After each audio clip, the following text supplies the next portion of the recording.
ভাতের চাল আর ঘরে থাকা কিছু মশলা দিয়ে গরু মাংসের বিরিয়ানি রান্না করে নিয়েছি। বাইরে কোনো প্যাকেট মশলা ব্যবহার করিনি। যেসব মশলা আমার ঘরে সবসময় ব্যবহার হয় সেগুলো ব্যবহার করে মজাদার একটা বিরিয়ানি রান্না করে নিয়েছি, যে বিরিয়ানিটা আমার বাসায় সবাই খুব পছন্দ করে। আসসালামু আলাইকুম। কোরবানি চলে গিয়েছে, এখন পর্যন্ত একদিনও বিরিয়ানি রান্না করলাম না। আজকে শুক্রবার, তাই বিরিয়ানি রান্না করছি। শুক্রবারে একটু স্পেশাল কিছু রান্না করাই যায়। আমার বাচ্চারা আর আমার পছন্দ একরকম, আর তাদের বাবার পছন্দ অন্যরকম। সে চায় সাদা ভাত দিয়ে গরু মাংস খাবে, আর আমরা চাই বিরিয়ানি খেতে। তো পছন্দ যেহেতু আলাদা, গত সপ্তাহে তার পছন্দে গরু মাংস রান্না করে সাদা ভাত রান্না করে দিয়েছি, আর এই সপ্তাহে আমাদের তিনজনের পছন্দ গুরুত্ব দিয়ে তার পছন্দের একটা বিরিয়ানি রান্না করছি। সে এই বিরিয়ানিটা পছন্দ করে, তাই এটাই রান্না করছি। প্রথমে তেল গরম করে নিয়ে সেটাতে আমি কিছু গোটা গরম মশলা দিয়েছি, তেজপাতা, এলাচ, লবঙ্গ, দারুচিনি সব কিছু দিয়ে একটু নেড়ে চেড়ে তারপরে আমি বেশ খানিকটা পেঁয়াজ কুচি দিয়েছি। আমি আজকে প্রেশার কুকারে মাংসটা কষিয়ে নিব, এতে করে রান্নাটা তাড়াতাড়ি হবে। শুক্রবার তো রান্নাটা একটু তাড়াতাড়ি করতে পারলে ভালো হয়।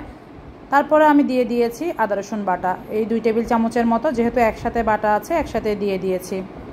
আমার বাসায় পোলাও চালের বিরিয়ানির থেকেও ভাতের চালের বিরিয়ানিটাই বেশি সবাই পছন্দ করে, বিশেষ করে ওদের বাবা। আমার আম্মা যখন রান্না করতেন তখন ও বলতো যে রেস্টুরেন্টের থেকেও আমার হাতের রান্না বিরিয়ানিটা বেশি মজাদার ছিল। তো সেরকম নাকি আমরা রান্না করতে জানি না, তাই একটু চেষ্টা করলাম। আম্মার মতো হবে না আমি জানি, তারপরেও আম্মা যেভাবে রান্না করতেন অনেকটা সেভাবেই রান্না করেছি। তবে আম্মার হাতে তো জাদু ছিল, আম্মার হাতের রান্নার কোনো তুলনাই হবে না। হয়তো সবার মায়ের ব্যাপারে সবার এই একই কথা, এটা সত্য কথা, কিন্তু পৃথিবীর সবার মায়ের হাতের রান্নাই সবার কাছে সেরা। পেঁয়াজটা হালকা ভেজে নিয়ে আমি ধুয়ে রাখা মাংসগুলো দিয়েছি। এখানে 1 কেজি বা তার চেয়ে একটু বেশি মাংস হতে পারে। তো হাড় ছাড়া মাংস ছিল, এগুলো ফ্রিজ থেকে ভিজিয়ে দিয়েছি। আমার কাছে হাড়ওয়ালা মাংস দিয়ে বিরিয়ানি বেশি মজা লাগে। এখন আবার নতুন করে ভিজাতে সময় লাগবে, তাই আর ভিজালাম না, এগুলো দিয়ে রান্না করে নিচ্ছি। তো মাংসগুলো কিছুক্ষণ নেড়ে চেড়ে কালার সাদা হয়ে যাওয়া পর্যন্ত ভেজে নিয়েছি। তারপরে দিয়েছি লবণ, আর দিয়ে দিয়েছি জিরা ধনিয়ার গুঁড়া, লাল মরিচের গুঁড়া। আজকের বিরিয়ানিতে আমি কোনো রকম হলুদ ব্যবহার করব না, আর যেহেতু প্যাকেট মশলাও ব্যবহার করব না, আজকের বিরিয়ানিটা কালারটা একটু অন্যরকম হবে। যাদের কাছে হলুদ না দিলে ভালো লাগে না, তারা যারা হলুদ দিতে পারেন। আর এই বিরিয়ানির কী নাম তাও আমি জানি না, আপনারা দেখে একটা নাম দিয়ে দিয়েন। অনেকে আবার মোটা চাল দিয়ে যে বিরিয়ানিটা রান্না করে এটাকে আকনি বিরিয়ানি বলে। তো আমারটা আকনি বিরিয়ানির অথেন্টিক রেসিপি হবে না, আমি আমার মতো করে রান্না করে নিচ্ছি, তাই আমি এটার কোনো নামে বলছি না। আর বিরিয়ানি তো অনেক রকম হয়, এক একজন এক এক রকম করে আমরা রান্না করি। তারপরে আমি এই তো প্রেসার কুকার লাগিয়ে 3টা সিটি দিয়ে নিয়েছি, এরপরে খুলে নিলাম। তো ঝোল খুব একটা টানেনি, মাংসে প্রচুর চর্বি ছিল, আর নতুন প্রেসার কুকার তো তাড়াতাড়ি সিদ্ধ হয়ে যায়, 3 সিটিতেই সিদ্ধ হয়ে গিয়েছে। তা আমি এখানে একটা বাটার মিল্ক গুলে রেখেছিলাম লেবু আর দুধ দিয়ে, সেটা দিয়ে দিলাম 1 কাপ। তারপরে আমি দিয়ে দিচ্ছি একটু বাদাম আর কিশমিশ পেস্ট করে রেখেছিলাম সেটা। প্রথমে আমি বাদাম আর কিশমিশটা ভিজিয়ে রেখেছিলাম, এই 10-15টা করে বাদাম, দেশি বাদাম আর হচ্ছে কিশমিশ।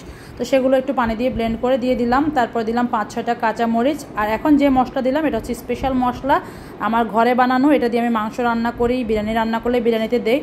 প্যাকেটজাত বিরিয়ানি মশলা যত রকম মশলা থাকে এখানে তার থেকে বেশি রকম আছে, শুধুমাত্র টেস্টিং সল্ট ছাড়া।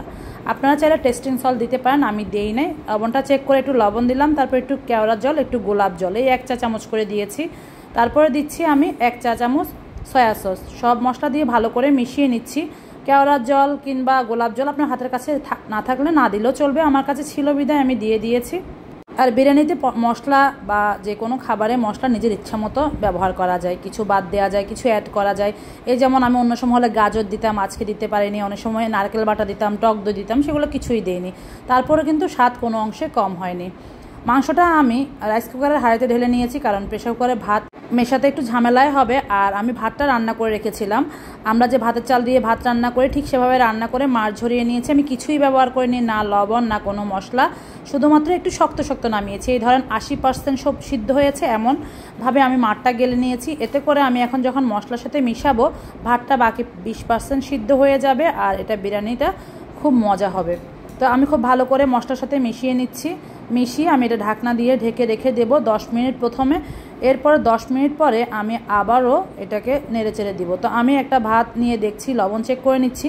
লবণ একটু কম মনে হলো, তাই উপর থেকে সামান্য একটু লবণ ছিটিয়ে দিয়েছি। তারপরে দিয়েছি উপর থেকে কিছুটা ধনিয়া পাতা কুচি। এটা একদম অপশনাল, আপনার ভালো লাগলে দিবেন, নয়তো দিবেন না। দেখার সৌন্দর্যের জন্য আবার একটু ফ্লেভারের জন্য আমি দিয়েছি। এটা হচ্ছে বিলাতি ধনিয়া, কে কী নামে জানেন তা তো জানি না, তবে এখন যেহেতু ধনিয়া পাতাটা পাওয়া যায় না এখানটাতে, তাই এই বিলাতি ধনিয়াটা ধনিয়া পাতার পরিবর্তে ব্যবহার করি। একটু মিশিয়ে নিলাম, তারপর একটা তাওয়া বসিয়ে তাওয়াটা গরম করে ভাতের হাঁড়িটা বসিয়ে ঢাকনা দিয়ে ঢেকে দিয়েছি। তো এখন ওই যে হাঁড়ির মুখটা আছে না, সেটা বন্ধ করে দিব যেন বাতাস বের না হয়ে যায়। ঠিক 10 থেকে 12 মিনিট পরে আমি আবার এসেছি, এখন আবার উল্টে পাল্টে দিব। আজকের বিরিয়ানিটা একদম আমার হাজব্যান্ডের পছন্দ মতো হয়েছে, কারণ ও একদম ঝরঝরাছে, একটু ভিজা ভিজা পছন্দ করে। যেহেতু আমি প্রেসার কুকারে মাংসটা সিদ্ধ করেছিলাম, একটু ঝোলঝোল রয়ে গিয়েছিল, এরপরে বাটার মিল ব্যবহার করেছি, বাদাম বাটা কিশমিশ বাটা ব্যবহার করেছি, তো একটু পানি পানি ছিল, যার কারণে একটু ভিজা ভিজা থাকবে, একদম ঝরঝরে এটা করব না। চাইলে আমি চুলায় অনেকক্ষণ রাখলে এটা ঝরঝরা হয়ে যেত। তো মোট 10-20 মিনিট আমি এটা ভাপে রেখেছি, একদম পারফেক্টলি হয়ে গিয়েছে। আর এখন নামিয়ে নিয়েছি। দেখতেই পাচ্ছেন বিরিয়ানিটা কতটা সুন্দর হয়েছে।